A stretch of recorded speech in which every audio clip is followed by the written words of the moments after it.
Free or not, everyone has slides.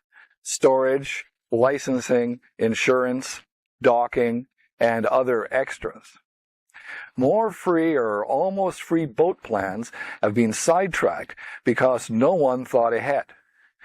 When you asked your parents for a puppy, what did they say?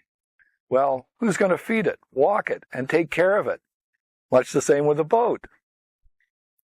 If the boat comes with a trailer and you have space at home, storage is not a problem. Condo dwellers have a problem. People with large boats or sailboats with keels have a problem for storage. By the way, when you get the boat, ask for the registration. If the boat does not come with registration, you will have to register it with the federal government in Canada and perhaps pay taxes. Make sure you get a receipt, even if the boat was free. Ask if there's a marine survey. You'll need a marine survey for insurance, and no insurance means no docking at marinas and clubs. To operate a boat in Canada, you will need a small craft operator certificate. You can get one online. Now here's what to avoid. Project boats that will not float. Floating boats with motors that will not start. Here's what to look for from the cheapest up. A boat that floats, that comes with a trailer, and you have winter storage.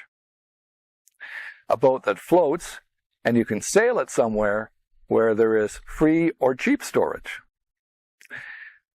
A boat that has prepaid winter storage. Now, set a budget. Even if the boat costs nothing, remember slides. If you can't afford the boat, don't get one. And so now I'm going to tell you about Plan B. Sail someone else's boat. Yep, you can crew for an owner, and it won't cost you a thing. The owner pays all the expenses. You get experience by taking a sailing course.